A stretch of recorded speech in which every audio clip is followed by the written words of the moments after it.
Greetings, fellow daoists, and welcome to this devlog number 3. In this devlog, I will show you the progress on Pierce Through Heavens, the Xianxia multiplayer 2D RPG. Let's get started with some of the UI features. So when you launch the game, you appear on the start menu with many buttons.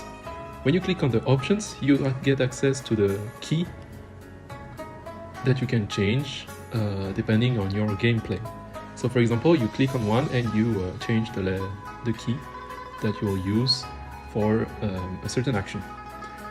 You can go back on this menu and you access the start menu. Another thing is when you play the game, you can click on escape per default to access the options menu. This option menu is the same, you'll just get a darker surroundings for the game, but you can still change your keys. Once you're done, you can click on escape again and the window will close.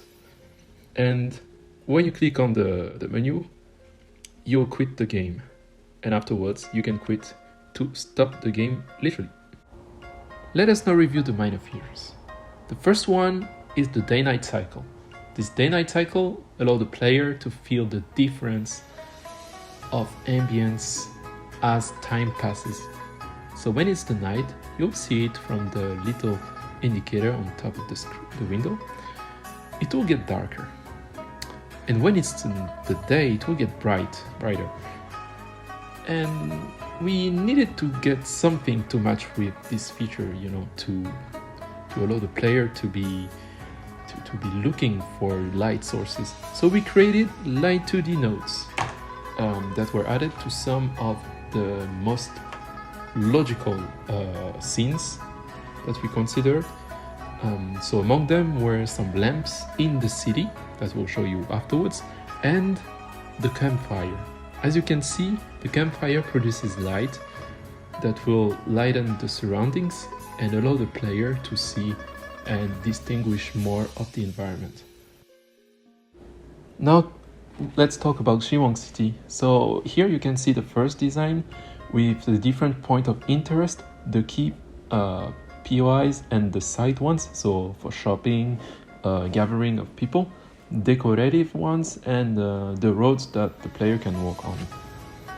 Afterwards, we got an update thanks to Xiaochun, our artist, where we got more art content in it.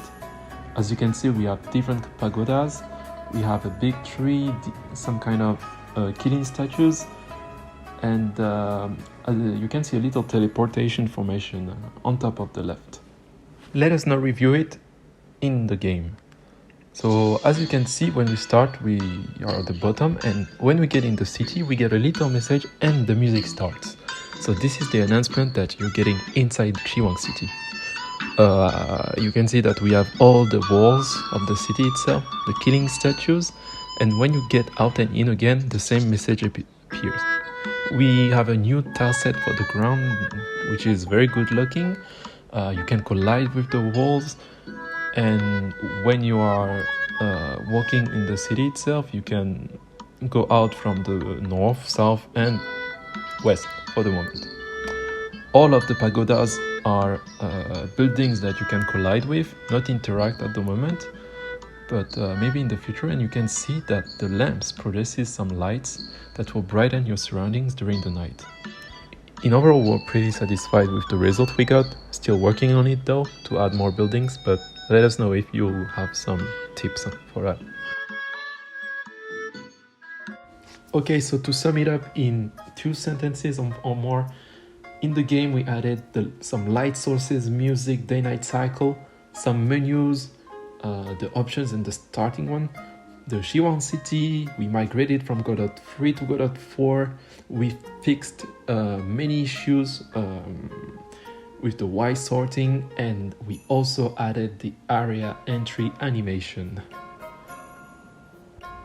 And now you might wonder what's coming then in the future. Well, first the multiplayer. In the previous devlog we developed it with Godot4, so most likely we'll have to refactor the code with Godot4. We also have monsters, NPCs that were not really under development recently with the migration, but we'll have to go back on them. the sign up and sign in so that player can finally get access to the game someday. And for the work that we're currently working on, it's the Xīwàng City. As you saw, we didn't respect the design that we planned to implement, and we got more tile sets to make. So for example, we have water tile sets so that we can access the Sovereign Sea, fight dragons, and also the mountains and other kind of architecture. By the way guys, the Discord is open, so if you want to talk about Xianxia, the game, whatever, you can join it. Check the description down below. So thank you for your time, and we are always happy to provide some news updates on the game for everyone that is watching, and we hope to see you soon.